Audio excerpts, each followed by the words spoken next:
Defender o que a gente acredita não é fácil. Bancar os nossos sonhos, os nossos desejos, os nossos valores. É uma tarefa árdua que a gente aprende todos os dias. E se você for mulher, meu amor, isso fica muito, mas muito mais difícil. Porque a gente não aprendeu a desejar. A gente aprendeu a se comportar para ser desejada. Desejadas como amigas, como mães, como filhas, como esposas. A minha convidada de hoje subverte essa ordem. E essa é uma das coisas que eu mais admiro nela. Mais do que ser educada para obedecer, a gente quer ser educada para ser quem a gente é e bancar os nossos sonhos e desejos. Samara Filippo, que prazer imenso estar aqui com você. E essa é realmente uma das suas características que eu acho mais incrível. Sabe, assim, de você ser banca o que você quer, o que você deseja. Eu vejo isso há muito tempo, então que prazer ter você aqui hoje. Ai, prazer meu de estar aqui trocando com uma mulher tão incrível que nem você, Elisama, pelo amor de Deus. E Se só apresenta. continuando, só para dar um finalzinho disso que você falou, e como eu tenho filhas, né, hoje em dia, depois que eu furei algumas bolhas da minha vida, eu fui também ensinada agora a desobedecer, né, que a gente... Eu quero que elas desobedeçam também, que elas subvertam. Porque a gente é exatamente isso que você falou, ensinada a ficar quietinha, não incomoda, fecha as pernas, Fecha as fecha pernas. as, Tira a mão daí. Aham. Tira a mão daí. Exatamente. Case, tenha filhos. E é isso. Seja muito feliz e realizada em casa, com os seus Exato, filhos. exato. Sem sonhar mais nada, sem botar as tetas na rua, né? Você tem que ficar bem Exatamente. comportadinha. E eu acho massa isso, de você assumir o que você quer, de botar a roupa que você quer, de fazer o apocalipse tropical bombando. Mas E a eu gente sei o paga, quanto é né, por difícil. isso. Exatamente, assim, eu te vejo pagar esse preço diariamente. Porque a sociedade não aceita mulheres que dizem não. A gente é educada para dizer sim, senhor, sim, senhora. E as que dizem não são punidas, né? Exato. E eu te vejo sendo punida e você banca isso. É muito corajoso. Mas é que hoje em dia, pra mim, nada que venha com uma carga pesada, negativa, que venha... Eu dou mais atenção, sabe? Pra mim, na minha ideologia de vida, dentro dos meus propósitos.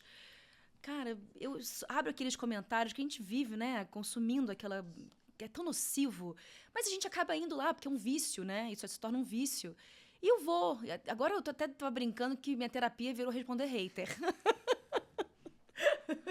Ai, essa foto lambendo a fita ficou muito vulgar. Eu falei, você não me viu lambendo outra coisa, né?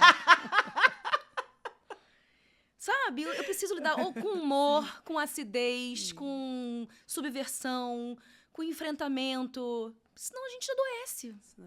E nós, mulheres, fomos educadas a engolir, né? Assim, na socialização masculina e feminina, o homem, ele é educado a botar pra fora, a explodir. E a gente a implodir. Não é à toa que nós somos as que mais sofrem com problema de coração, com pressão alta, essas coisas todas. Porque a gente tá aqui o tempo inteiro guardando. Isso comprovado. Comprovado, Sim. né? Não é nem na minha cabeça, nem da Sim. sua. E o quanto esse... Vou ali falar, você não me viu lambendo outra coisa, meu amor. O quanto Incomoda. o deboche é poderoso pra você botar isso um pouco pra fora, senão você enlouquece. Exatamente. E a gente viu um caso recente, né?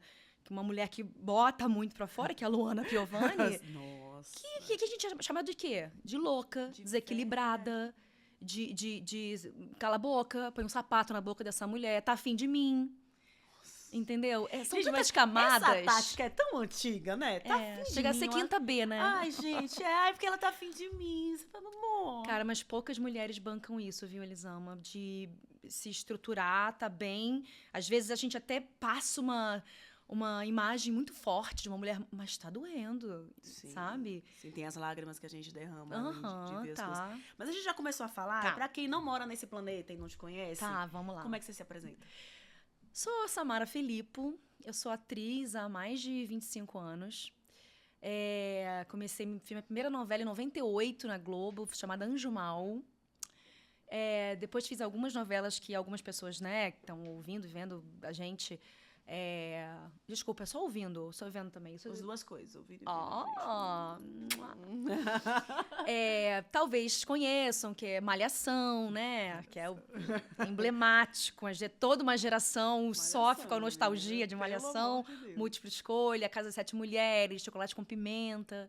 Eu sou ativista nas redes sociais, produtora de conteúdo também. dentro das pautas que eu luto, que eu acredito. Eu sou mãe da Alicia, de 14 anos, da Lara, de 11 anos, recém-completados. Bom, é isso. Me separei do pai das meninas quando elas tinham, a mais velha, 4 anos de idade, a pequenininha, 20 dias. Pois é, a gente vai entrar nesse assunto daqui a pouco. Tô com um parceiro atual há 10 anos, que eu sou muito feliz, um cara incrível que a vida me apresentou. E é isso, sou produtora de festas em São Paulo, tenho uma peça chamada Mulheres que Nascem com os Filhos, com a Carol Figueiredo, minha parceira de palco e amiga há anos, mãe também. O que mais? Acho que Gente, isso. E cada coisa que você fala, dá vontade de puxar um assunto. Puxar um assunto. Né? Meu Deus do céu, é muita coisa que eu quero falar. Vamos lá. Mas você falou que você começou a carreira muito novinha. Né? Novinha. 21, né? 18 anos, ó. É novinha.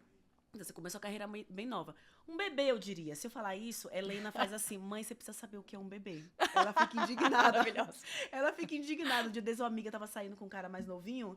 E eu falei, nossa, mas ele é um bebê. E ela ouviu a idade do cara. Ela fez, mãe, mas isso não é um bebê, você sabe, né? Ok. Só pra gente ficar na mesma página, mãe, isso não é um bebê. Então tá, você viveu uma fase de muito crescimento, de muita coisa, nos holofotes e saindo em tabloides. O que é que mudou? Vou te servir bolo, que eu fiz bolo eu vou pra comer você. esse bolo. Deixa eu beber uma aguinha aqui que seca-me aqui, ó. Seca. O que é que mudou dessa Samara, que tinha 18 anos, que começou, que fez muitos... Você explodiu, foi na Malhação, não foi?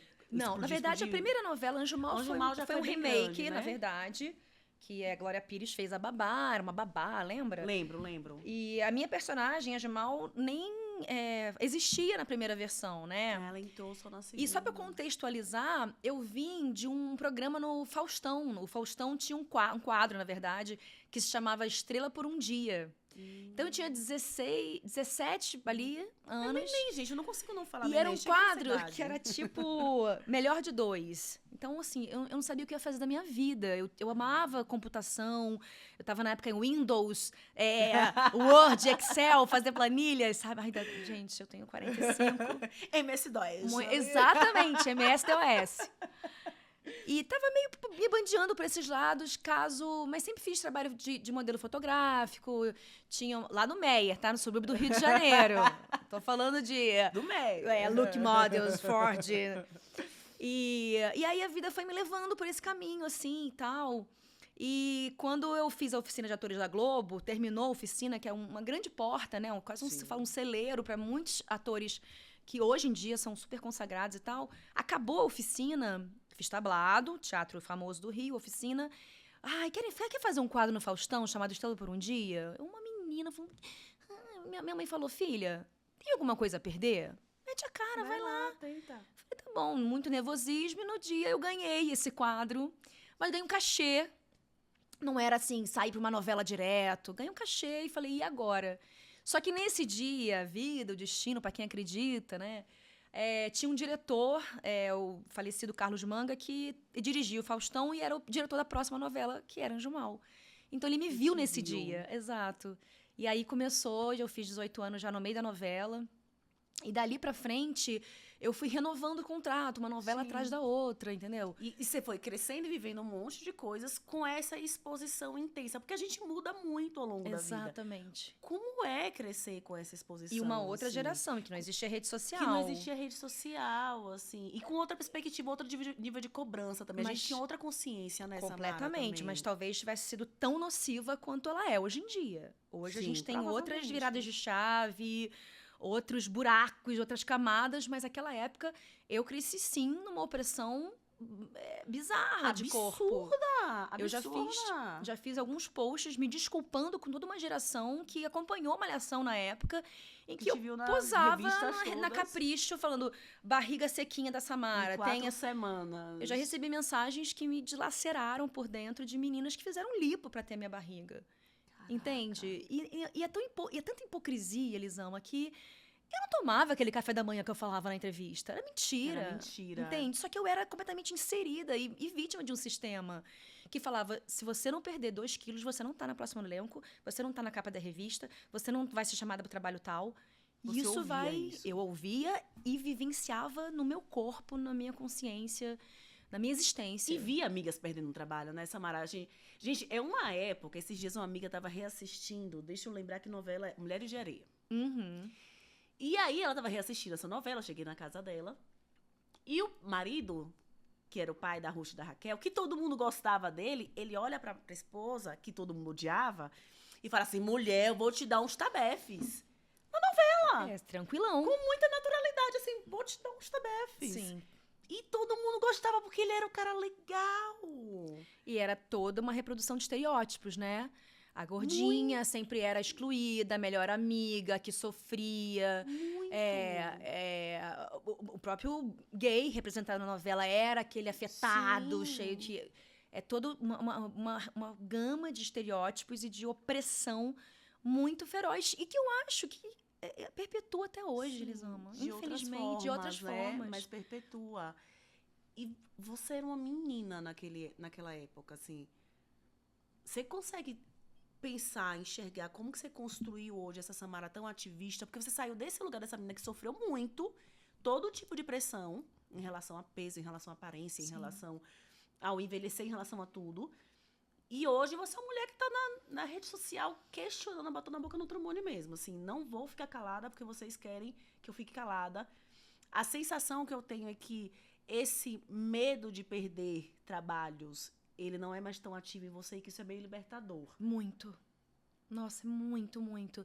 A gente entra num limbo quando você rompe um contrato com uma emissora. Eu digo, no caso, a Globo, que era que eu fazia parte há muitos anos, em que a cobrança é tão grande que as pessoas ficam sempre, e aí, qual é a próxima novela? E aí, quando vai estar na TV de novo? Quando era assim, a minha própria família era assim, sabe?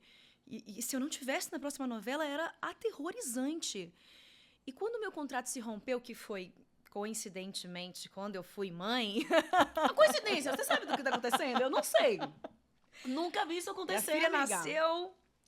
E aí, eu comecei a lidar com outro tipo de questão que era não só um auto-boicote meu, que a gente tem muito isso, se sabotar, né? Que você é ruim, é por isso que você não tá na Globo, você não faz mais nada, você não é capaz de fazer nada. Eu entrei nesse limbo. Não te chamam porque você não é boa atriz o suficiente. Pra eu sair disso, Elisama, foi muito difícil. Não entrei em depressão nem nada, não é essa a questão aqui. Mas entrei numa paranoia mesmo em relação à minha capacidade como produzir, como realizar, como colocar no mundo o que eu penso, o que eu quero, as minhas ideologias, quais são elas. Eu fiquei tão encaixotada durante muitos anos, servindo, e eu devo, assim, eu agradeço muito todos esses anos de trabalho, em todas as empresas que eu passei, não tô falando só de uma empresa aqui, Sim. porque isso é uma coisa, às vezes, que recortam um vídeo do podcast, parece que eu tô falando só de uma coisa. Entendeu? Como que você lida com isso, né? Porque foi uma vida pegando tudo que você fala distorcido, mulher. Tudo! Não, mas todo mundo, né? Impressionante. Então, eu falo de todas as emissoras, assim, cada uma com seu recorte, cada uma com seus problemas, todas têm empresas, têm problemas. Toda empresa tem. Então, assim, fui e agradeço muito cada bolinha que eu fui furando, mas eu acho que a maternidade foi um lugar que ao mesmo tempo que nos enlouquece, nos sobrecarrega, me aterrou. Então, comecei a me questionar coisas que eu jamais tinha me questionado. E eu acho uma coisa importante eu falar que eu nunca falei isso. Obrigada ao genitor. Porque ele me ensinou muita coisa que eu não queria mais pra vida, sabe? E acho importante trazer isso. Porque a minha história se deve à minha história com ele também. Sim. Sabe? Te acordou muito pra muita coisa, né? Muito. Eu acho que a gente é educada pra se iludir muito com essa história do amor. A gente ama o amor. A gente não é que eu amo aquela pessoa. Eu amo a perspectiva que eu tenho sobre o que a gente pode ser, sobre o que a gente pode formar. Eu amo ser escolhida por ele. Não é aquela pessoa. E aí, quando você se depara com a pessoa, né? Então, assim, a imagem que eu criei e a família bonitinha e todos os sonhos que eu tive e quem ele é, são coisas muito diferentes. É um choque, te tira das ilusões, mas te dá uma noção de realidade muito grande, né? Assim, você para de... Tem uma virada de chave quando você passa por um divórcio difícil, dessa quebra de ilusão, assim. Não é que você vai deixar de criar expectativa, mas essa ilusão quase que infantil Mas que eu acho que fizeram a a gente questão... acreditar, ela Acho desfaz, que a palavra né? também, ela traz como frustração, né? Sim, É uma coisa que eu tento ensinar muito às minhas filhas. É como lidar com frustração. Uma sim. coisa que não me ensinaram. Então, o que aconteceu? Aquela Samara sempre idealizou que a única maneira de... A única forma da gente ser feliz, eu ser feliz na vida, era tendo filho e casando. Era tendo com meu marido, formando minha família. E eu não sabia nem o que era pluralidade de família. Que poderiam existir várias concepções de família. Famílias homoafetivas, famílias adotivas, família de mulheres trans, sabe? Homens. Assim, é tão diverso, né? O leque. E pra mim era o papai e a mamãe de 2 filhinhos, né? Parafraseando Lua Santana. Eu, você, 2 filhos e um Você, 2 cachorro. filhos e um cachorro. Brincadeiras à parte. Você vai criando essa expectativa e idealizando tudo, tudo. Casamento, filho, casa, e trabalho. E, cara, quando todo aquele castelo de princesa cai na tua cabeça, saber lidar com essa frustração é muito difícil. Então, eu aprendi na peça até que eu faço com a Carol, até a gente até fala, tem uma frase que eu falo, você não me ensinou a... Eu falo assim, quem disse que eu nasci para ser mãe? Quem disse que eu nasci para casar? Quem disse que eu nasci mãe, que eu nasci para ser mãe da forma que você me ensinou, sabe? E a gente nunca conversou sobre nada, medo, sexo, frustrações. Eu preciso de perdoar para conseguir lidar melhor com tudo à minha volta. Então, assim, longe de culpar minha mãe, porque minha mãe é fruto da criação dela também, né? Estava até conversando aqui nos bastidores que a minha mãe, olhar para nossa mãe como mulher antes dela ser mãe, é importantíssimo tirar essa camada da mãe santa casta dela e do que ela abdicou, do que ela, o que ela passou. Gente, o que elas viveram, assim, é uma outra perspectiva. Eu me Quais lembro foram as quando frustrações da minha mãe, sabe? quantos sonhos elas abriram mão, assim. Eu me lembro de uma vez, o meu filho tava com 1 mês e eu tava naquela fossa, assim, gente, como que alguém vive depois disso? Eu não dormia, meu filho acordava, ele tinha algum tipo de relógio dentro da barriga que a cada 2 horas. Cada 2 horas ele tava acordado pra mamar e eu não dormia. E eu sou uma pessoa que dorme. Eu adoro dormir Eu também. adoro. Tem gente que vive muito bem, que não, eu preciso dormir. Nem balada, eu preciso dormir. Não, balada eu gosto. Não, assim, tô falando assim, mas até a balada chegou, eu preciso de um tempo pra me recuperar, preciso dormir. E aí eu tava muito mal. E eu chamei minha mãe, tava muito mal de sono, eu tive hiperlactação, então meu peito ficou deste tamanho, era muito, muito leite. Uma dor, que eu quase não conseguia andar. E eu falei com ela, mãe, como que você aguentou? Como que você deu conta? Porque eu tinha um parceirão que fazia tudo com o meu bebê, eu tinha apoio, e eu lembrava dela. Comigo, com a minha irmã, com a casa, com todas as coisas, praticamente sozinha. Totalmente. Eu falei, mas... esse negócio de se preocupar com felicidade é coisa de vocês. A gente tinha que dar conta e acabou. Eu vi uma frase maravilhosa que é... Nunca foi... Como é que era a frase? Uma senhorinha... Nunca foi felicidade, sempre foi silêncio. Nunca foi paz, sempre foi silêncio. Nossa, sim. Isso é tão profundo. Muito. Porque essa geração realmente silenciava. Eu acho que isso me moveu muito a poder usar das redes sociais para brigar pelas... Né, escolher minhas batalhas, porque... Claro, não dá pra brigar por eu vi uma tudo. entrevista da Grada Quilomba, deusa maravilhosa, que ela fala isso. Você não precisa lutar por tudo, saber tudo, estar em todos os lugares. A gente precisa escolher, né, nossas batalhas. Eu escolhi as minhas batalhas. Hora ou outra eu trago uma pauta que eu não sou tão ativa nela, porque eu acho importante trazer, mas eu tenho as minhas lutas, sabe, Sim. fincadas. Eu até me perdi aqui, fui da meada. Mas é sobre essa subversão que você começou falando. E a partir do momento que eu falei, eu preciso parar de silenciar as minhas dores, que foi lá quando eu disse a primeira vez que eu sou tão cancelada até hoje. Vão cortar isso aqui também e vão falar isso. Sempre. Sobre a função de ser mãe, que eu não sou obrigada a gostar. É quase que eu não posso não gostar do que eu não gosto. Olha que loucura. Sim. Entendeu? Então, quando eu comecei a falar do que eu não gosto, e principalmente de assuntos tão tabus e polêmicos, que envolvem o universo feminino, que inclusive a maternidade, que é tão potente, né, de se falar, eu fui completamente atacada. É que a gente não foi ensinada a isso, né? Tem um estudo que volta e meia eu cito, porque ele me marcou muito, que foi um estudo que a rede de TV ABC News fez com a Universidade da Califórnia, que eles ofereceram, fizeram com meninos e meninas de 9 anos. Eles ofereceram uma limonada salgada. Era uma limonada que, em vez de açúcar, tinha sal. Uhum. E aí a criança sentava de frente ao entrevistador, eles faziam um tipo de atividade e era oferecido um suco, como se eu estivesse oferecendo esse suco pra você e eles tivessem sal, não açúcar. As meninas tinham entre 8 e 9 anos, repetindo. Aham. Nenhuma delas falou que tinha algo de estranho na limonada. Uau. Nenhuma delas falou que a limonada era ruim. Todas ou beberam ou não tomaram, mas também não falaram nada. Os meninos, mas tá estranho. Tem algo de errado. Quase todos os meninos falaram. É tão significante isso, né? Cara, 8 para 9 anos. E aí, quando perguntaram pras meninas, por que você não disse que tava com sal? Ah, eu não queria chatear o moço. O moço era um entrevistador que elas nunca tinham visto, que elas nunca mais veriam. Mas é isso, assim, a gente foi educada pra não dizer o que a gente quer, pra não dizer o que a gente não gosta. Eu sempre digo que a gente foi educada pra ser desejada e não desejante. Sim. Então, a mulher que é desejante, que fala, não quero ou quero, ela tá subvertendo uma ordem que tá assim, querida, você tá errado. Você tá fazendo esse negócio de ser mulher errado. Exato. Não é assim que você tem que ser mulher.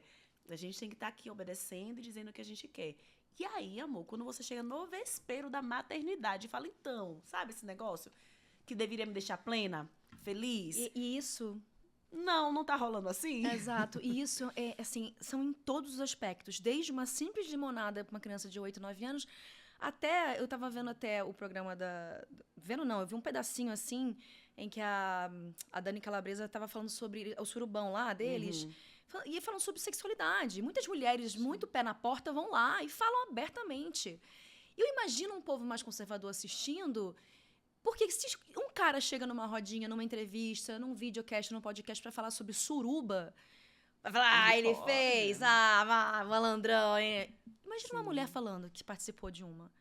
Então, assim, eu tô fazendo uma comparação, assim, bem absurda de uma limonada de uma criança pra um lugar tão de sexualidade, mas é tabu. Sim. Tudo que uma mulher ousa arriscar falar que faz, deixa de fazer, gosta ou não gosta. Principalmente quando esses assuntos atravessam o gênero, né, que é feminino, religião, maternidade, enfim. É uma... Ai, dá muita raiva, Elisama. Muito. E se a gente parar pra pensar assim, falando de maternidade, né? Cara, você se divorciou com um bebê de 20 dias. 20 dias, em pleno puerpério. 20 dias. Eu não sabia nem o que era puerpério. Essa palavra não existia. Nossa, que bom que você falou sobre isso, assim. A gente não sabe o que vai acontecer com a gente, porque a maternidade ela é tão sacralizada que nós não podemos falar das dificuldades. E aí, olha a merda que dá. Eu não sei lidar com o que eu não nomeio. Exato. Então, se você não me fala que existe essa dificuldade, eu não crio repertório pra lidar com ela. Faz o que com essa dificuldade? Ela existe, ela não existe? Como é que eu lido? O que é que eu falo? O que é que eu faço? Uma das causas de eu falar tanto hoje em dia. Porque o retorno das mulheres, o feedback de mulheres, Elisama, desculpa ter te cortado, mas Imagina. foi por isso que eu tive tanta força pra continuar. Porque quando eu nomeei algo que muitas mulheres sentiam e adoeciam, se culpavam por isso, elas também sentiam, mas não sabiam o que era aquilo. Foi uma catarse na minha rede social. Eu fui muito atacada, obviamente, mas o número de mulheres que eu falo, obrigada, eu não me sinto um monstro, você tirou um peso das minhas costas, é enorme, entende? Eu vivi isso com uma amiga. Ela teve filho poucos meses depois do nascimento do meu primeiro filho. E aí eu fui visitar. Não, ela foi na minha casa com o bebê. Queria me ver e a gente sentou pra conversar. E ela sentada com o bebê no colo. Falei, e aí, o amor já veio? Eu amo. Mulher, na hora que eu falei isso, ela começou a chorar. Mas ela soluçava de chorar. E sabe aquele choque que você toma? Claro. Eu olhei e disse, o que tá acontecendo? Elisama, eu achei que é porque eu sou depressiva. Eu tava com medo de ficar sozinha com ela. Porque eu achei que era algo de errado em mim. Que eu não sentia o que me disseram que era pra eu sentir. Então, eu tava com medo de fazer uma besteira, de ficar sozinha com ela. Ela tava duvidando da sanidade mental dela e da capacidade dela como mãe. Totalmente. Porque ela ainda não tava sentindo o que dizem que a gente deveria sentir. E, cara, ok, o bebê nasce, a gente tem aquela vontade de proteger, de cuidar. Mas a relação, ela vem com o tempo. É com o tempo que a gente olha pra aquele bebezinho e No começo, eu me lembro do meu primeiro filho, eu olhava e fazia, ele é bem bonitinho. Amor, eu me culpei durante muito tempo porque eu não chorei quando ela nasceu. Olha que absurdo. Eu falei, mas todo mundo chora, por que eu não tô chorando? Que Por tipo que de mulher eu não tô- eu que tipo sou? de mãe eu sou? Que bosta de mãe. Eu não amo minha filha. A gente enlouquece. E tá tudo bem você não chorar, tá bom? Por favor, Tá tudo certo. bem, exato. E é tão lindo de ver a minha construção de amor com as minhas filhas, de amizade, de parceria. O amor que só vai crescendo Só a cada cresce. dia. É uma construção mesmo. É um relacionamento. É um relacionamento, como todos os outros, que tem as partes super fáceis, super deliciosas, super incríveis, e as partes são muito, muito, muito difíceis. Difíceis. E que a gente não tem não pode dar nome a isso. Então você sai da maternidade, você sai de uma vida em que você escolhia a hora que você ia comer, dormir, levantar, blá, blá, blá, todas as coisas, de uma hora para outra, que com o bebê na barriga você ainda escolhe o que você vai fazer. Por um momento que você tem que escolher assim, eu vou fazer xixi, comer, fazer um cocô, tomar um banho, e o bebê acordou e você nem decidiu o que você ia fazer ainda. E não deixam a gente dar nome pro que a gente perdeu. Ganhou muita coisa? Ganhou. Ninguém tá falando que não ganhou. Mas existe uma morte ali que a gente não nomeia. Isso numa sociedade que romantiza todo um sofrimento da mãe, Sim. tá? Isso numa sociedade que pra você provar ser boa mãe, você tem que estar fudida, cansada, na merda, e abrir mão de todas as suas coisas, dizer que ele trabalha o dia inteiro, coitadinho, é você que tem que ficar ali, e você que tem que abrir mão dos seus sonhos, é você que tem que... Sobrecarga é física e mental. O coitadinho é de lascar, Coitadinho. né? Eu me lembro, Eu ouvi eu muito. com meu filho... Não, a minha segunda filha, eu acho. Dois bebês eu tinha em casa, porque o meu primeiro filho tinha 1 ano e 11 quando a minha caçula nasceu. Então, tinha 2 bebês em casa. Eu estava enlouquecida. Leite vazando loucamente pelos meus peitos. E aí, uma pessoa próxima encostou em mim e falou, olha, você se cuida, viu? Você se cuida porque não pode ficar assim. Vai perder Seu o marido. Seu marido pode procurar outra. Cara, mas sabe aquela coisa que eu olhei pra cara da pessoa com um nível de indignação que eu não conseguia nem acreditar. Mas é uma indignação ótima, porque eu, por exemplo, dentro da minha bolha, eu não olharia com indignação. E muitas mulheres Não olham, sim. não olham. Você fica se Vestem a culpando de camisa do verdade. Ele Até Me Ajuda. O Ele Até Me Ajuda é tão absurdo, Elisama. Nossa, sim. E a gente veste essa camisa, porque Veste. fazem a gente acreditar que a gente é a única responsável pela criação de um filho. Veste. Sabe? E você se culpa e adoece por isso. Cara, e não é um negócio do passado, não. Não. Aconteceu hoje. Uma amiga tá aqui comigo, veio gravar comigo. E ela ligou pra mim de manhã cedo, assim, eu falando, tô me arrumando, tô passando aí.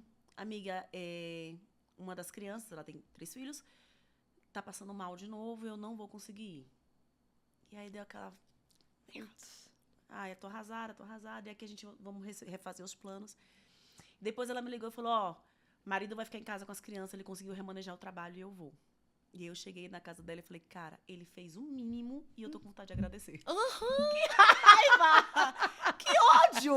Vou mandar Sabe, um assim, eu tô vinho com pra vontade de ele. dar um abraço no seu marido, mas ele fez o mínimo! É isso, amor. Sabe, mas assim, a média é tão baixa, que qualquer meio ponto a mais, eu sempre digo que o homem ganha ponto por presença. Sabe, quando você tava na escola, assim, bastava você estar presente pra você receber o ponto na caderneta, eles ganham ponto por presença. E a gente precisa do 10, a gente passa a porcaria da vida correndo atrás desse 10. Agora eu queria te perguntar uma coisa que eu sei, eu respondo muito isso nas minhas redes sociais, mas eu queria até te ouvir, que até pra quem tá te ouvindo do seu podcast, videocast, que eu te admiro muito, me questionam muito. Mas teve filho pra quê? Como se... Olha que coisa louca. Parece que você tem filho, não é pra se relacionar com o filho. Você tem filho somente pra exercer o que a sociedade diz que é a maternidade. Gente, eu vivencio coisas tão incríveis com os meus filhos. Eles são seres humanos tão fantásticos. Eu dou tanta risada com eles. Tem coisas que eles falam que eu olho e penso, gente, que genial. Olha o que essa criança falou. Tem tanta coisa incrível que eu vivo com eles. A sobrecarga, ela só me atrapalha de viver essas coisas incríveis na maternidade. Exatamente.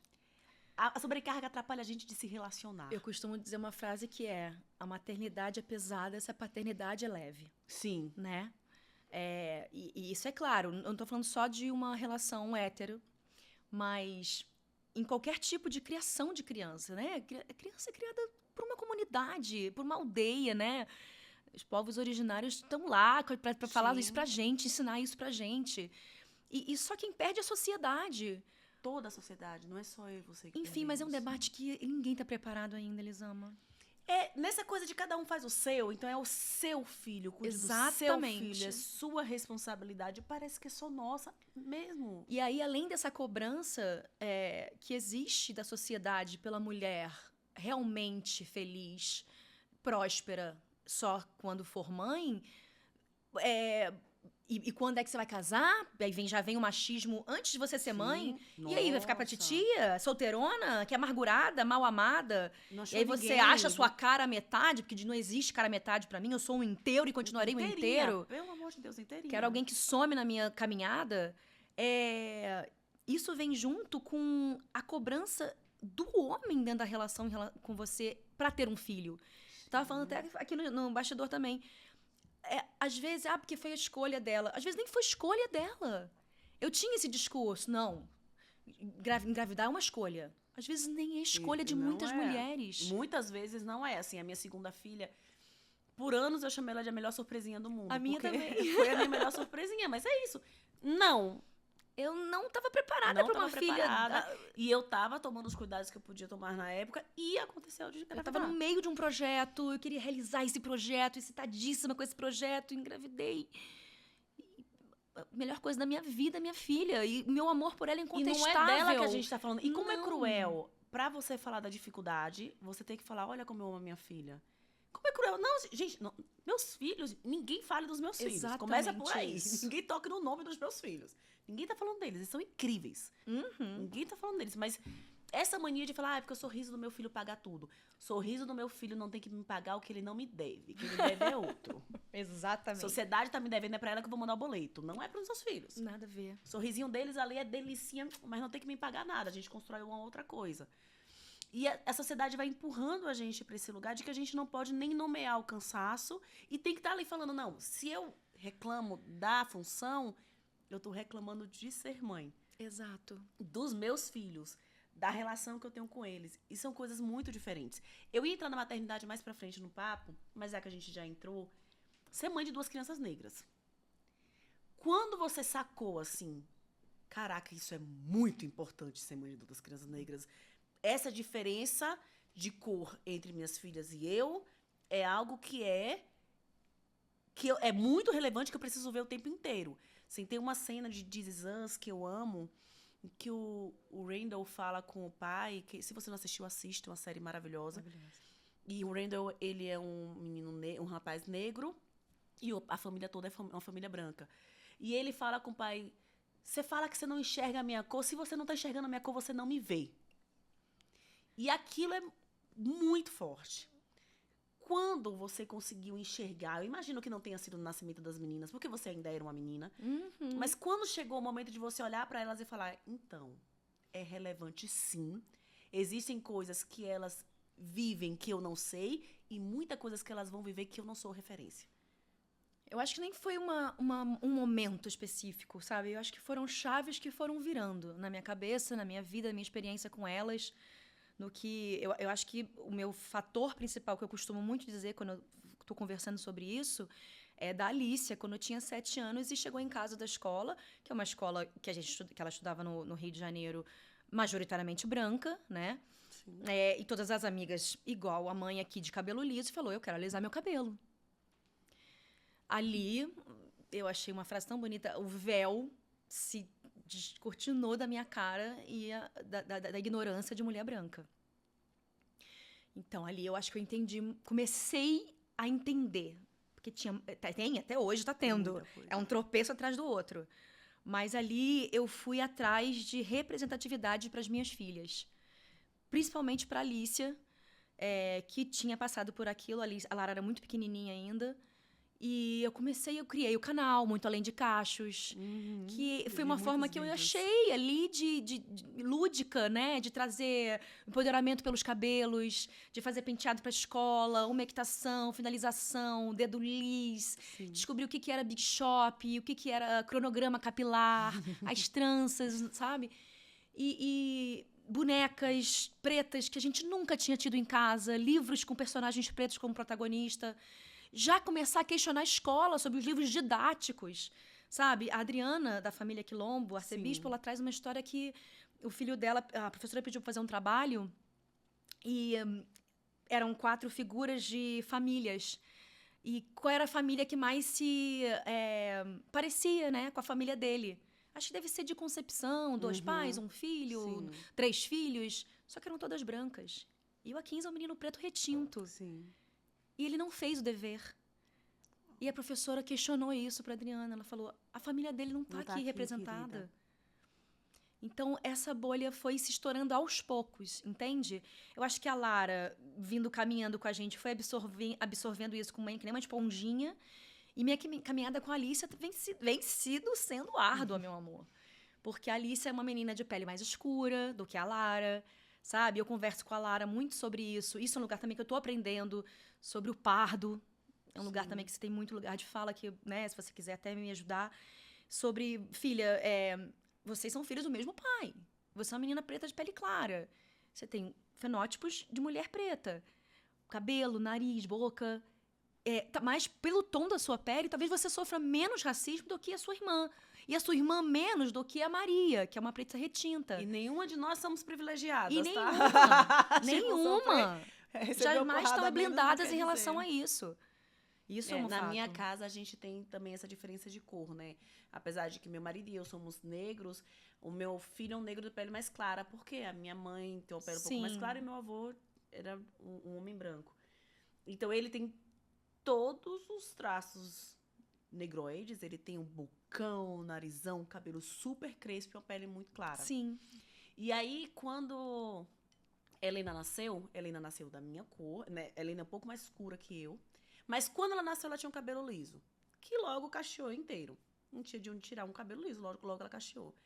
E as pessoas chegavam, eu com a Helena no colo, as pessoas olhavam pra ela e falavam assim: ah, nasceu pretinha, mas pelo menos tem um cabelo bom. Juro. Porque o irmão tinha a pele mais clara, então... Totalmente, amor. Eu escutava ser adotada das minhas. Imagino. Quantas vezes me perguntam se eu adotei? É muito bizarro, assim. Então, é um véuzão, assim, que foi descortinando mesmo na minha caminhada. Outras coisas vieram acontecer depois, que a gente foi conversando. E eu acho que é um fortalecimento diário que eu tenho com as minhas filhas. E isso abrindo para minha rede social, falando... E engraçado que toda vez que eu vou falar de racismo, ou que eu repito, né, a minha pauta na minha rede social, eu sou chata, vira a página, mimizenta, chega... E aí eu ia falar até isso que você falou do invisível, né? O que foi? Se você não vê a minha cor, né? Você não vai você não tá me vendo. E eu respondo exatamente isso. Ai, para de... Você que é racista. Nós somos todos iguais. Nós não temos cor. Eu falei, não, você é invisível, então. É isso? É mutante? É mutante, sim. Ninguém te vê? Então, assim, é uma bizarrice sem fim. E eu, assim, eu vou te falar. Eu sou muito desesperançosa. Eu sou muito pessimista em relação... Eu sei que a gente caminhou, a gente subiu uns degrauzinhos aí, que pautas avançaram, que conquistas se realizaram, mas... Falta tanto, né? Depois desse último episódio da Alicia, a única coisa que eu tenho visto bizarra, mas ao mesmo tempo muito boa, é o número de denúncias que cresceram. Entendeu? E principalmente em escolas de racismo. Nossa, aqui eu tenho outra pergunta pra te fazer. Eu vejo que você fala muito das coisas que acontecem difíceis. Então, você tem falado do que aconteceu com a Alicia, você falou do casamento, mas que você segura bastante coisa pra proteger as meninas. Assim, você segura muita coisa pra proteger as meninas. O que você acha que as pessoas que te acompanham, elas falam de você e que elas não fazem ideia? Assim, gente, eu sou uma outra coisa. Que a rede social, ela dá a ilusão de que as pessoas conhecem a gente, né? E cada um tem muita verdade sobre quem a gente é, e cada um acha que te conhece muito profundamente, que pode falar quem é a Samara Filippo. Mas eu sei que você guarda muita coisa, que tem... Até essa história que explodiu agora do teu divórcio, foi história que, cara, anos! São 10 anos. 10 anos! A gente tá falando de um processo de 10 anos. E você segurou. E as pessoas acham que elas te conhecem, que você se expõe porque você mostra a bunda. Assim, amores, tem tanta coisa que não é a bunda que tá aqui guardadinha Tem pra muita proteger coisa as coisas também que você ama. que a gente não precisa expor, Claro. obviamente.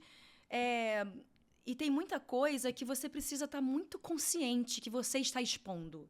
E as consequências que essa exposição vai ter. Tá amadurecido, tá fortalecido, porque vem. Porque vem Empurrado, ataque, vem ódio, vem tudo. Vem desvalidação do seu sentimento, vem, sim, uma gama de coisas muito nocivas.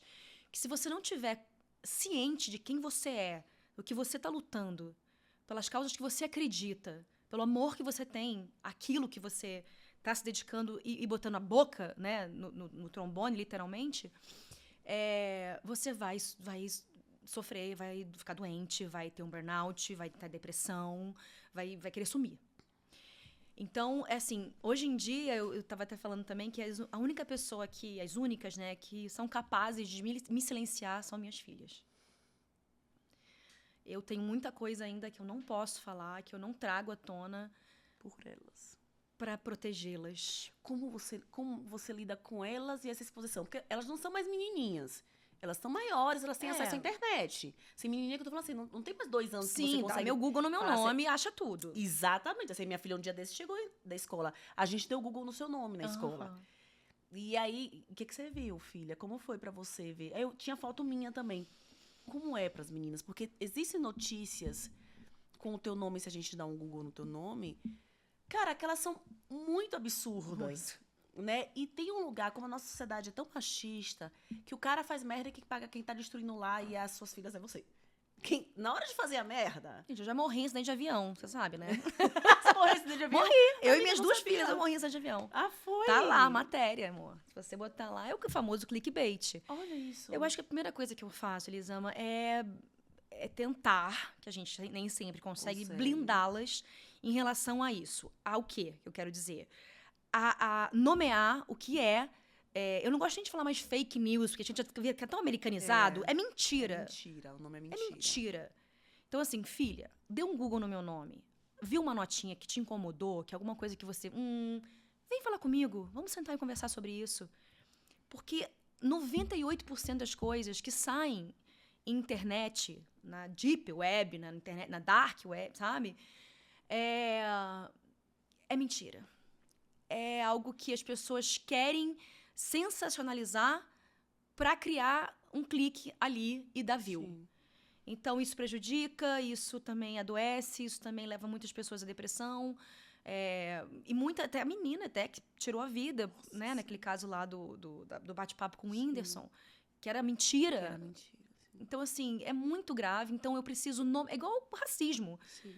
Muitos me questionaram, mas falar com criança sobre racismo desde sempre. Exato, Elisama. Sobretudo quando elas são negras. A gente não tem a oportunidade, a possibilidade de não falar. É isso. Vai acontecer. E aquela frase que você falou, como é que eu vou lutar por algo que eu não nomeio, que a gente não vê? Não tem como. Então, sim, nomeio pra ela o que é mentira, nomeei o que era racismo, elas estão aprendendo ainda. Tanto que isso também pra mim é uma coisa que me bateu muito, sabe? Nesse último caso da Alicia, é tão difícil ainda pra ela entender, ainda que ela ficou mais chateada, ela remói mais as folhas arrancadas do caderno, a violência com o trabalho, que ela ia ter que refazer tudo, do que a frase. Não ouviu. Tava escrito. Sim. Entendeu? Nem liga a frase, mãe. Daí, tô nem aí pra frase. Não quer ver. É muito delicado assim, sabe? Mas eu falei pra ela, eu falei, filha, ela nomeou pela primeira vez, e ela veio me falar muito orgulhosa que ela nomeou, com muita dor. E eu preciso dizer pra ela que talvez não seja a última vez que ela esteja passando por isso. Provavelmente não vai ser a última vez. Assim, não vai... Quando ela incomodar alguém, vão usar do racismo pra diminuí-la. Sim, assim, eu acho que uma das coisas mais duras que a gente... tem filhos negros, tem pra fazer é falar, não vai ser a última vez. Eu queria muito que fosse. Que fosse. Mas não vai ser. Eu vou te ensinar a lidar com isso, porque vai acontecer de novo, e de novo, e de novo. Exatamente. É muito cruel, assim, já que a gente tá falando das violências sociais, A Valesca Zanello, não sei se você já ouviu falar dela, é uma pesquisadora sobre gênero, ela é fantástica. Ela tem uma analogia que ela chama da prateleira do amor. Ela diz que nós mulheres somos educadas para sermos desejadas e para procurarmos bons lugares na prateleira. É como se a gente estivesse numa prateleira de mercado, aquele produto que é bom, que vende mais, ele está bem colocado, aquele produto que não é tão bom está ali e está ali para ser escolhido. Uhum. A Valesca tem uma frase que eu amo, acho fantástica, que ela diz que as mulheres, os homens foram educados para amar todas as coisas e as mulheres foram educadas para amar os homens. Então a gente foi educada para se casar, para ter essa família, etc e tal. Pra agradar o masculino. Para agradar. Então a gente precisa encontrar um bom lugar na prateleira do amor. Essa prateleira, ela é magra, ela é branca e ela é jovem. Uhum. Você já ocupou esse lugar. Uhum. Você teve na Capricho. Uhum. Mas você já mudou de lugar na prateleira pela sua idade. Você sente isso. Ainda é muito nítido para você esse deslocamento nessa prateleira do amor, nessa prateleira do valor da mulher com o envelhecimento? Com certeza. Com certeza. Hoje é uma forma das pessoas me agredirem. Entendeu? Tá esquecida, tá velha, já deu, já foi sua época. Deu. É isso, já deu. amor. É o famoso etarismo, né? Sim. É o nomear esta pauta, é o etarismo. Então, é um lugar realmente que a sociedade, que é muito jovem-cêntrica, Sim. né? Que é aquela prateleira ali que tá acessível, que é a preferida, é a do jovem, da pele esticada. Sim. Hoje em dia, da boca carnuda, porque tem que ter... Engraçado isso, né? Muito doida. É. Do racismo que usam, hoje em dia, a boca tem que estar carnuda. A boca tem que tá carnuda. Do cabelo de babyliss liso, sabe? Da magreza. Tanto que a frase emagreceu, tá linda. Sempre vem acompanhada no tá linda, né? Sempre. Então, são muitas camadas. E eu sinto muito sobre isso. Não só profissionalmente, porque eu sempre tive uma cara de um pouco mais jovem do que a minha idade, eu sei disso. E parece que eu me encontro num lugar onde eu sou jovem demais para fazer um papel de uma mulher mais velha e velha demais para fazer um papel de uma mulher mais nova. Então parece que eu não me encaixo nesse do 40 aos 50, sabe? Sei lá. Não vou nem entrar na questão do cabelo branco, né? Eu tô pintando hoje em dia. Cara, e eu pintar? Foda-se. Como foi isso? Porque você assumiu o branco. Na pandemia, a gente não pandemia, saía. Eu falei, quero ver meu branco. Como é que é?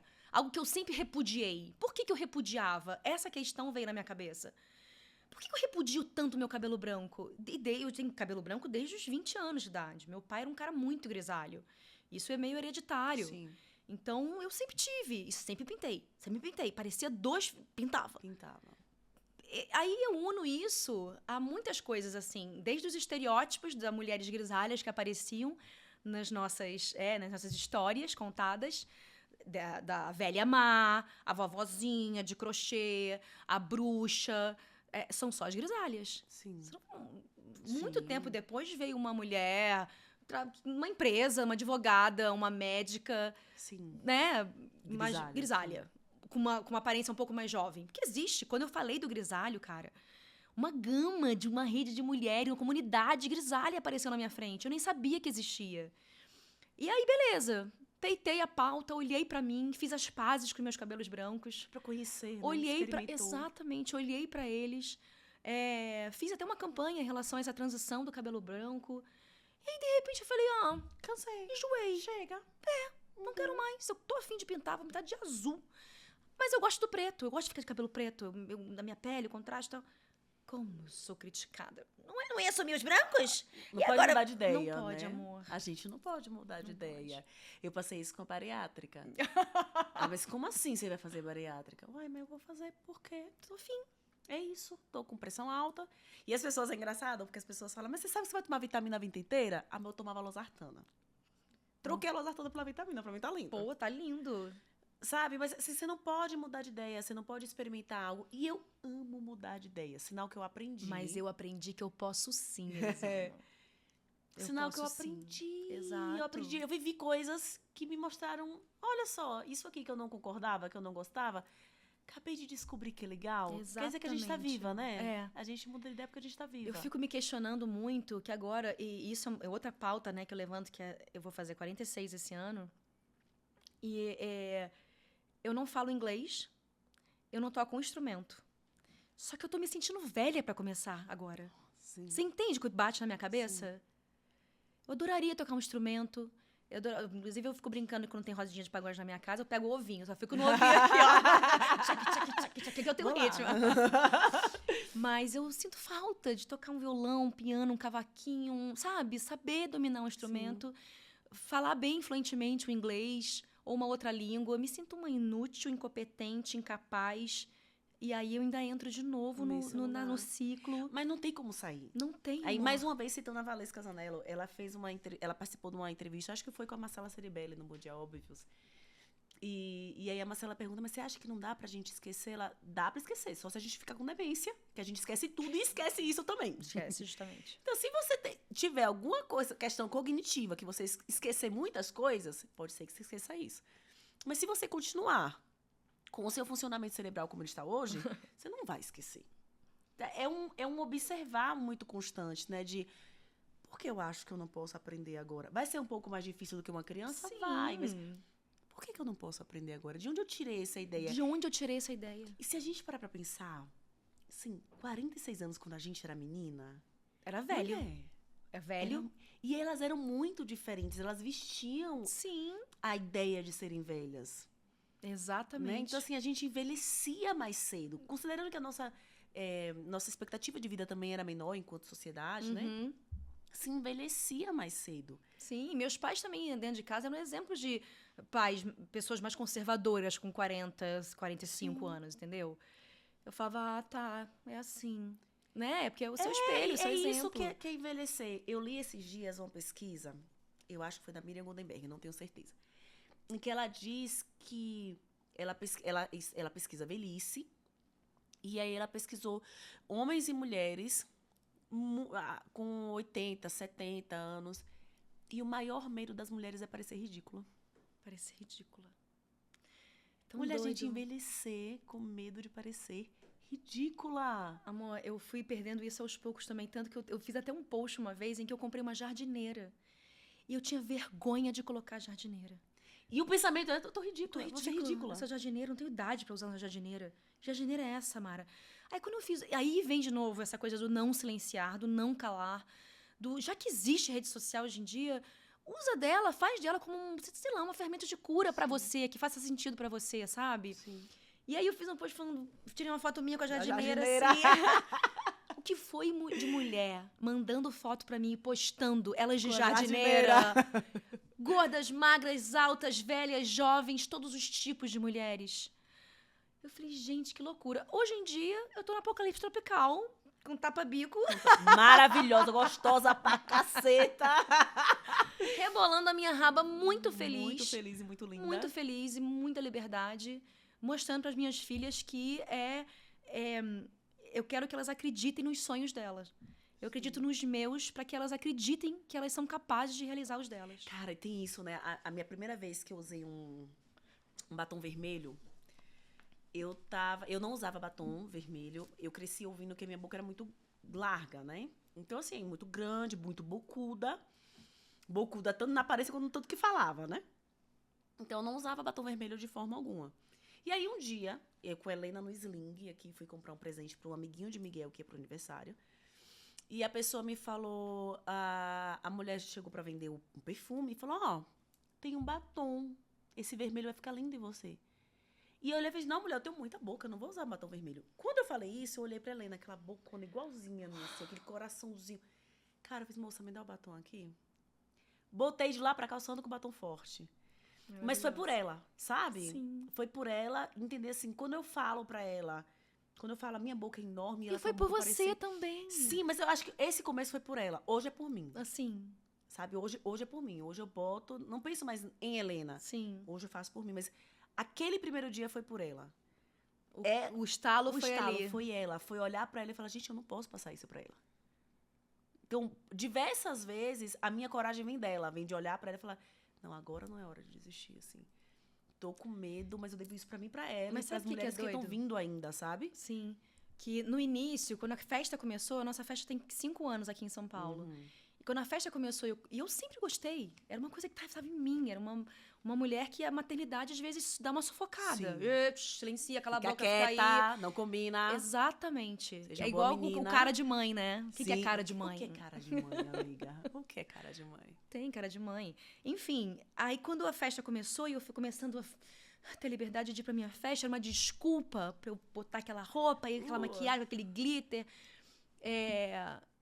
A Alicia começava a olhar ainda meio torto. Vai assim. Você vai sair desse Ana, jeito? hoje, ela escolhe a minha roupa. Ela me ajuda com um brinco. Não, esse não, mãe, com essa roupa não fica bom, não. Aí, como é que você consegue botar um tapa-bico? Falei, te incomoda? Eu adoro. Eu, às vezes, nem vou. Eu vou pôr ele por baixo. Se eu tenho vontade de tirar na hora, eu tiro. Senão, eu vou ficar de blusa normalmente. Porque eu sou feita de desejos. Sim. A gente que tem... mudam, né? Exato, amor. Exato. Que Mudam. A gente muda, os desejos mudam. Aumentam, diminuem. Nossa, o tempo inteiro. Porque tem a frase do Heráclito, que eu nomeei um dos meus livros, né? O Mesmo Rio. A gente não mergulha 2 vezes no mesmo rio, porque não é nem o mesmo homem, nem o mesmo rio. A gente tá mudando o tempo inteiro e a gente fica brigando, né? Com essas mudanças, com essa Mara que tinha o cabelo branco e agora tem o cabelo preto. A gente fica nessa briga. E aí, falando em mudanças, você casou jovem. 20 e pouquinho, não foi que você casou? Foi com 30? Eu tive... É que assim, tem umas partezinhas da minha história que não sei se muita gente sabe. Eu engravidei com 2 meses de namoro. Então, a plaquinha que fica aqui é: nunca façam isso. Não façam essas coisas. Não façam isso em casa, crianças. Jamais. Nem em casa, nem na rua, nem na fazenda. Nem numa casinha de sapê. De jeito nenhum. E tem essa particularidade da minha vida. E aí eu fui ter filho, mas isso foi com 29 para 30 anos. E com 30 eu tive a Alicia. Não sou tão jovem. Jovem, mas jovem adulta. Mas o que é que a Samara de 46 hoje, se pudesse voltar no tempo, que conselho daria pra essa Samara que casou? Ou que estava pra casar? Hoje, essa Samara que consegue falar, você tem direito de ter uma conversa com ela. O que você acha que seria esse conselho? Nossa, eu teria um diário pra dar pra ela. Amiga, espera, senta. Você tá com tempo? Você tá com tempo? Tem muita coisa pra te contar? Tenho. São 16 anos, né, dali. E foram 16 anos, foram 30 em 16, né? Assim, bem JK, o 55. Exatamente. 30 em 16, né? Eu acho que, assim, a Carol fala uma coisa que eu amo, que ela fala uma frase que... O que não te contaram sobre a maternidade? Que era pra sempre. Essa parte ninguém me lembrou. Eu acho que, talvez, eu vou ser clichê aqui, mas é uma coisa que é difícil de fazer e é uma luta diária de todas as mulheres, sem dúvida, até aquelas que me criticam, que é se culpar menos. Você não vai saber tudo. E você não precisa, como eu disse, saber tudo. Porque, mas ele não sabe ser pai. Eu também não sei ser mãe. Então, tamo eu também empatado. não sei ser mãe. Só mãe que ele é não tinha pra saber. quem empurrar pra alguém, né? Ele tinha falado, ela tá chorando por você. E se não é pra tem você, é pra mãe passar. dele. Ou é pra sogra. É pra uma mulher, né? Que designaram o papel de servir ao homem, aos filhos, à casa. Então, acho que eu ainda tava um pouco imbuída nisso. Você se culpava muito. Então, não abra mão das suas coisas, não passe nada do seu nome pra ninguém. Leia todas as letras Tenha algo no seu nome, não abre mão disso. E como a nossa cultura, ela é cruel, né? Porque assim, você vai lá, já que tocamos no assunto. Sim, pode falar. Você vai lá e abre mão de algo que você conquistou com o seu trabalho, com tudo, que vamos somar e vai ser junto e vai ser lindo, e isso é uma prova de amor. Como a gente tem uma ideia tão distorcida de uma prevenção, de um cuidado, de... A Regina Navarro fala muito sobre sexualidade, mas fala muito sobre o amor romântico, né? É isso. É o amor romântico. É o amor romântico. Que destrói com a nossa vida, mesmo. E não é o amor, é a romantização, assim como eu falo da maternidade, do amor. Que é esse, eu sou a metade do outro, é minha alma gêmea, sem ele eu não sou feliz.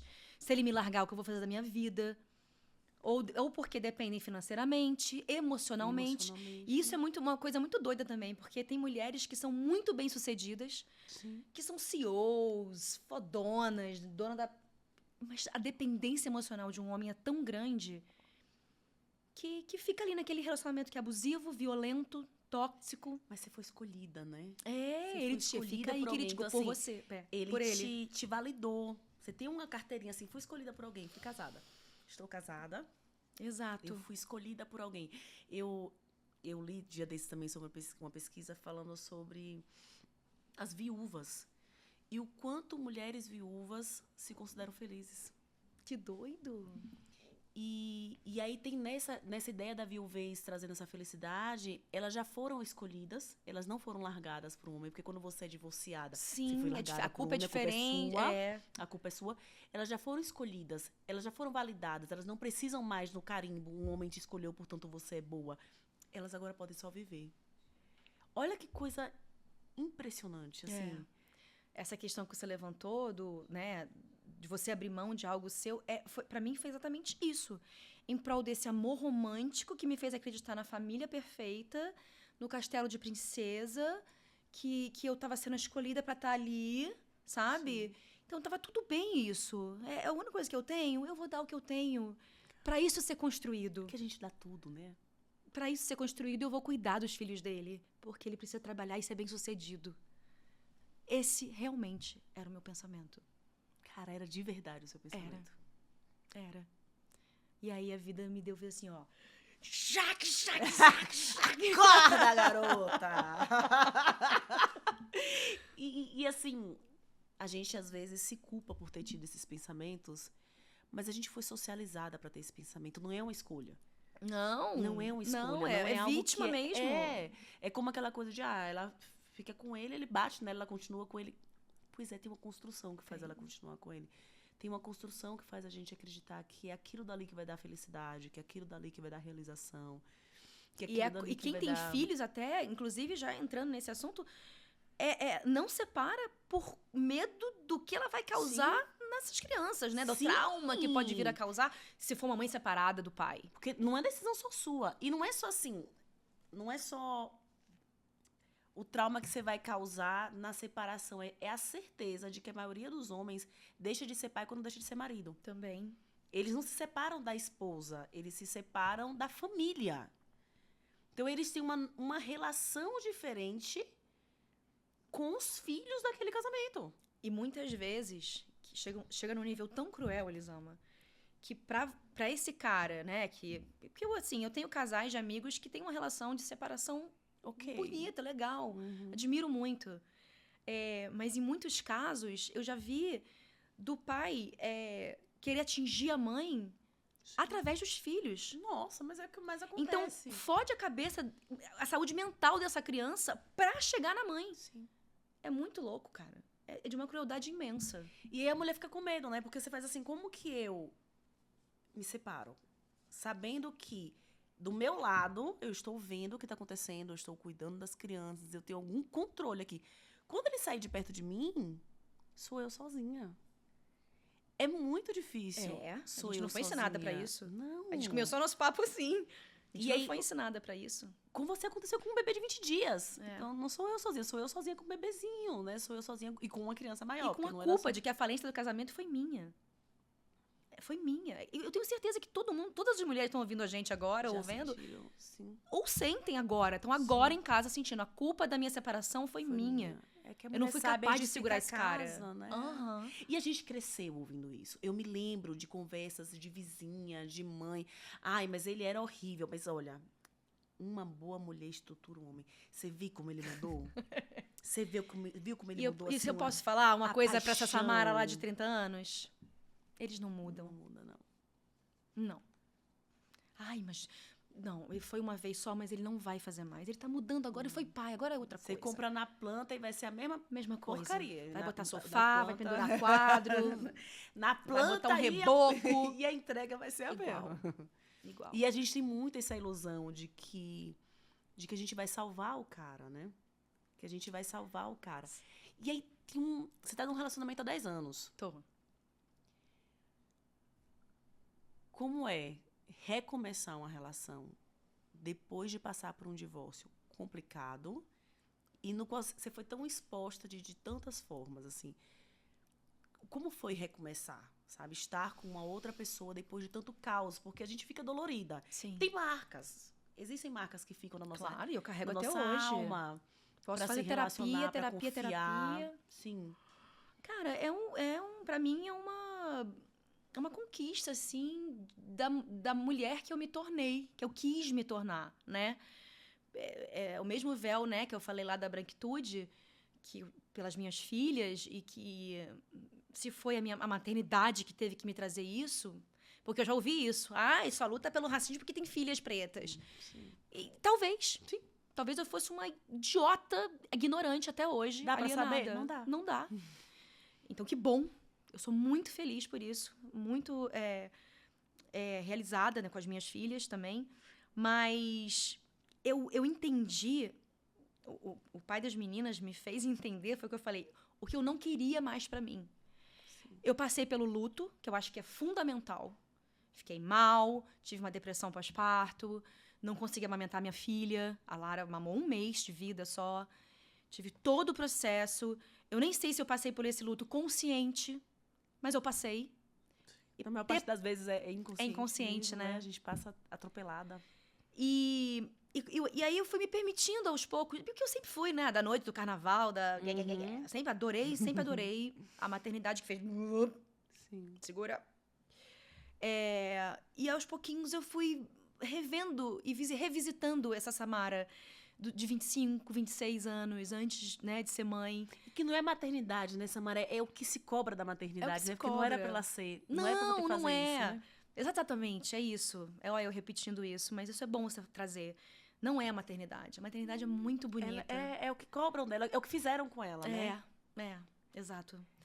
Mas eu me permiti aos pouquinhos ir conhecendo pessoas e saindo, e entendendo que mãe transa, e explicando que mãe também precisa de orgasmos múltiplos da vida. Pelo amor de Deus. Entendeu? A vida já é tão difícil, gente. De prazer. Eu tava sentindo falta dos meus prazeres de mulher, sabe? Então, devagarzinho, eu saindo daquele luto, as crianças crescendo, eu sempre conversando sobre a ausência, né, do pai, que foi difícil, até da Alice, que tinha 4 anos, entender. Imagina. Cara, foi acontecendo aos poucos, e eu acho que a Samara que veio surgindo já... Eu conheci o Elídio, eu devia ter uns 36, 37 anos. Já era uma Samara que já tinha noção do que era aquilo que não queria mais. Sim. Sabe? Eu já não ia permitir que esse cara fizesse comigo que... Já reconhecia algumas coisas pelo cheiro, né, amiga? Já tinha um cheirinho. Já era tá um negocinho de... não, sai. Não quero isso, eu não quero pra mim. Então, isso me trouxe o Elídio. Meu parceiraço. Que massa. Que comprou o pacote. E eu amei quando você falou que você estava sentindo falta desses outros prazeres, porque a gente está num discurso atual na nossa sociedade de falar, se leve para jantar, se leve para... Sim, a gente tem que fazer isso, mas não é o bastante. Nós somos seres de comunidade. A gente precisa de outras pessoas. E gozar na masturbação é uma delícia? É uma delícia. E gozar com o outro também é uma delícia. E uma coisa não atrapalha a outra e não supre o que a outra faz, porque são coisas diferentes. E a gente está nesse discurso, muitas vezes, de empoderamento, num lugar de você tem que se bastar, você não tem que ter relacionamento, não precisa disso. E aí a mulher que está aqui, socializada para casar, mas que está aqui se descobrindo, fala, poxa, mas eu estou sentindo falta, então eu estou errada. Parece que a gente não acerta nunca, a gente não acerta nem quando estão oprimindo a gente para ser tradicional, nem para ser revolucionária. A gente está sempre fazendo merda. Não vamos acertar nunca. E porque você pode fazer o que você quiser. Vai ter sempre alguém te apontando alguma coisa e te culpando. Você não vai estar nunca. Nunca. E entrando nesse assunto, né? Não sei se você vai aprofundar ele ou pode sair também. Da sexualidade da mulher, da mãe, assim, sabe?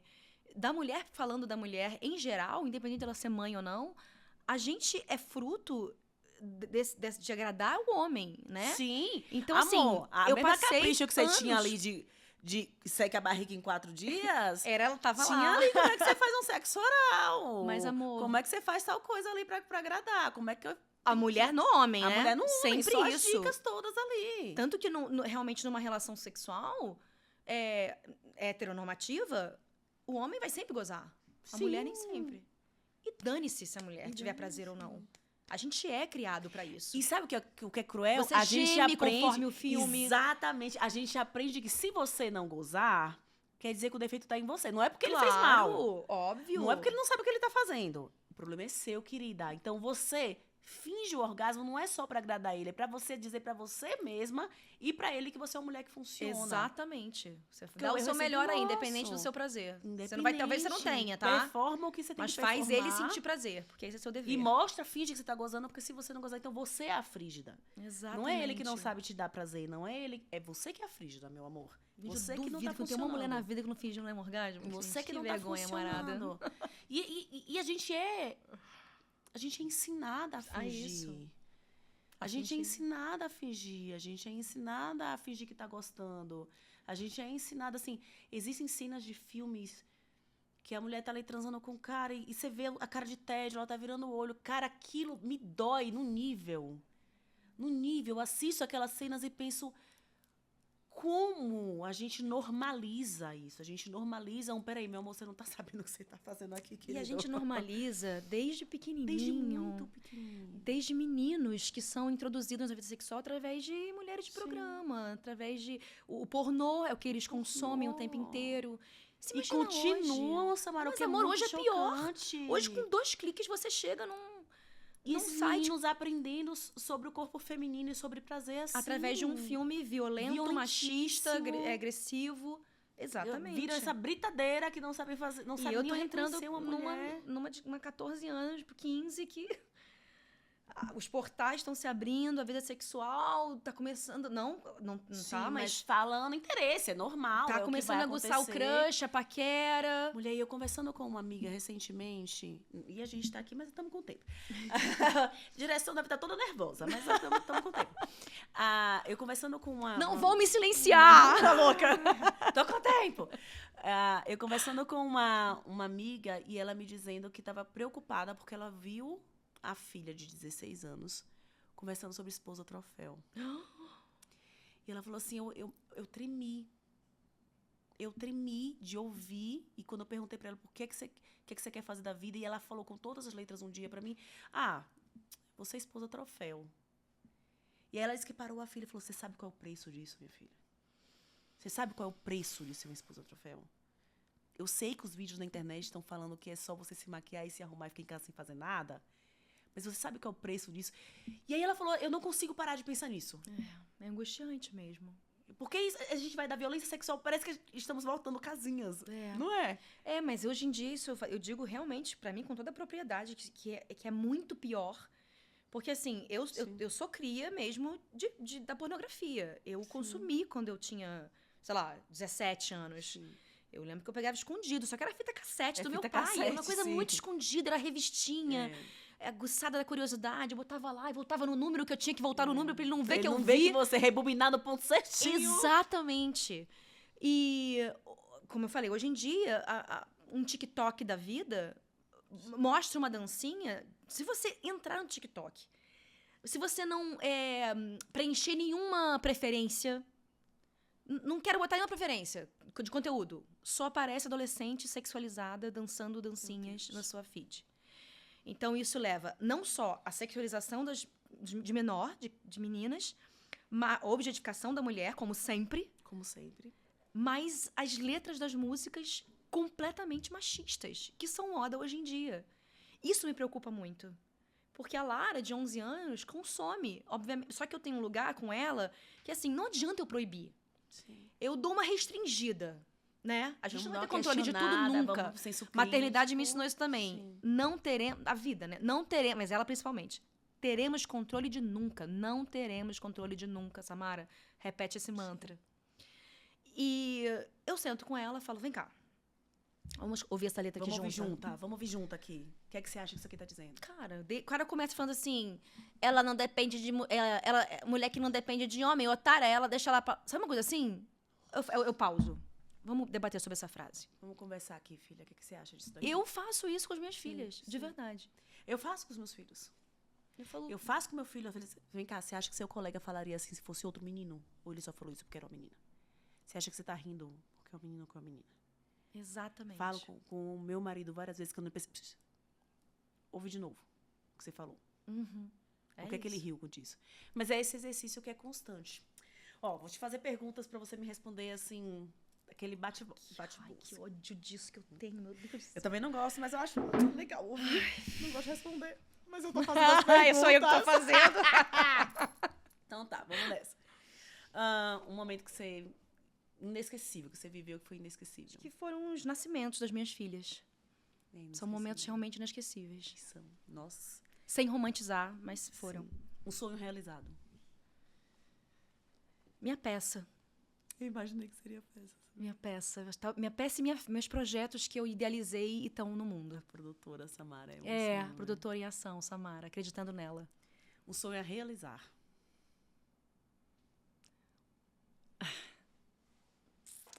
Eu quero trazer a Maria Filipa para São Paulo, a escola, a primeira escola afro-brasileira do Brasil. Eu amo a afro-brasileira do Brasil, então, enfim. a Bárbara Carini. Eu amo a Bárbara. Meu sonho é ser sócia de Bárbara e trazer a Maria Filipa para São Paulo. Uau! Pronto, joguei, hein, Bárbara? Jogou Bárbara, amiga! Amiga! Bárbara é maravilhosa e a Maria Filipa é um sonho. É um sonho. Nossa. Estamos sonhando junto, então, tá? E eu não tô falando nem pelas minhas filhas, porque a Alicia vai entrar já no ensino médio. Não é só. Não é mais. Estamos sonhando junto, então, tá? Tô super, amor. Acabamos de descobrir que a gente vai sonhar junto. Deixa eu começar ali depois. Um lugar. Um lugar...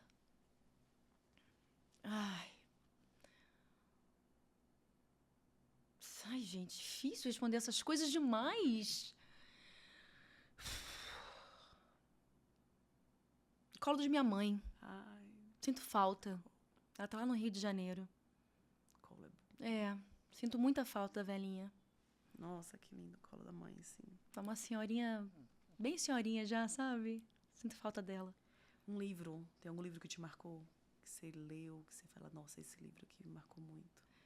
Tem um livro da Cidinha, da Parem de Nos Matar. Sabe qual é? Sei. E tem o Maternidades e Dororidades, da Tainá Briggs. Sim. Um filme.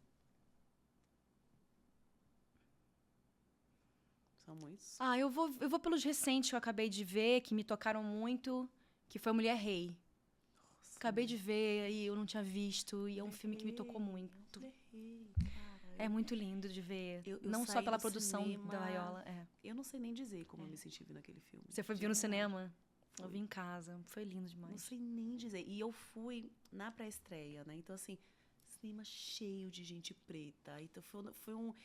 Quando acabou, algumas cenas todo mundo gritava junto, assim, foi um negócio muito catártico, Foi, sabe? imagino. Nossa, Mulher Rei foi um filme que tá no meu coração. No meu também. Um medinho. Um medinho? Que eu vou perguntar no medão também, então um medinho. Tá. Medinho. Um medinho? Pode ser medo bobo. Eu, por exemplo, eu tenho medo de galinha, é meio ridículo, mas eu tenho medo de galinha. Lagartixa. Se é um medinho sonho, bobo, né? é isso. E um eu acho que não é nem medo, né? Eu tenho um nervoso que gera o medo. Tenho agonia dela. Eu tenho medo de galinha, mas medo mesmo, porque ela já não. Já eu correu tenho atrás de só mim. lagartixa, eu paraliso, meu corpo arrepia inteiro, eu falo alguém. Faz alguma coisa, Exatamente. Faz alguma coisa. Porque ela tá parada, eu tô parada. Porque se ela se mexer... E ela provavelmente não vai chegar nem perto Eu de você. sei! Mas Eu sei! não é racional, gente. Eles falam isso pra mim, é uma lagartixa, Mas a galinha Samara. chega perto, tá? Tô justificando que a galinha chega perto. Um medão. Rapidinho. Ela pode pular em mim, tá? Mentira. É que eu acho isso. E é o que vale. Um medão. Ai, Nossa, eu vou bem profundo assim, tá? Eu não tá viva pra ver o futuro, ver minhas filhas. Pelo amor eu ainda tenho medo. Eu me tornei mãe e fiquei com medo de morrer. É o meu maior medo da vida. Quando a minha irmã se formou, formatura da minha irmã, a gente sentada na mesa da festa, minha irmã entrou e minha mãe fez assim... agora eu posso morrer. Uhum. Eu fiquei tão revoltada com ela no dia. E eu já pedi desculpa pra ela por isso. Porque eu entendo tanto. E eu peço tanto a Deus assim, eu quero viver aquela cena. Eu quero viver tanto elas crescerem. Poder olhar e falar, agora eu posso. Agora eu ganhei o direito de morrer de novo. O direito de morrer de novo. Ganhei o direito. Gargalhando de felicidade, conquistando as coisas delas. Esse é o meu maior medo, mas sem sombra de dúvidas. Assim, um medão de tremer o corpo inteiro. Prato preferido? Ah, eu gosto de estrogonofe. Estrogonofe. De carne ou de frango? Os dois. Até de camarão eu gosto. Estrogonofe. Um cheiro ou um gosto de infância? Daquele que você sente e faz, lembra a infância, me lembra Nossa, pão francês. o francês. É. Engraçado, a Michelle falou pão. Mentira. Pão. É, porque eu lembro que eu morava numa vila em que ele vinha numa bicicleta com um pãozinho quentinho, com umas aquelas de cestona, Sim, passando nas casas. Tinha até sonho, aquele sonho, assim, com aquele recheio em cima. É muito minha infância. Um desejo pro futuro. Um desejo pro futuro. É um só? São tantos que a gente é desejante demais, que delícia. Eu quero colocar projetos no mundo. Eu quero tirar daqui o que... Um desejo é eu destravar meus medos. Sabe? E com medo mesmo, né? E com medo mesmo. Porque assim, ele não vai embora. Ser ridícula. É ridícula. Nossa, eu tenho feito assim esse exercício de eu quero... Tá tudo bem ser ridícula. É. Vou fazer as pazes com ser ridícula. Cada vez mais conseguir ligar esse foda-se pra opinião alheia. Entendeu? Que delícia ter Ai, você aqui. que bom. Obrigada. Eu tinha certeza que o papo ia Eu ser não acabei isso maravilhoso. aqui não, tá, gente? É que eu não podia falar de boca cheia. Eu tinha certeza que o papo ia ser lindo, que, Eu que a também, gente ia amor. conversar coisas incríveis. Eu não sei nem como te agradecer. Só pra te falar que eu tô aqui pro seu sonho, tá? Tô aqui pra você precisar. Muito, muito obrigada. Sucesso nesse projeto, que ele seja lindo, próspero, que abra a cabeça e traga muitas mulheres, mães e homens, né? A comunidade inteira aí te ouvindo. Obrigada, meu amor. Minha gente, favor, seguir a Samara, porque se você não segue a Samara, você tá fazendo uma coisa errada.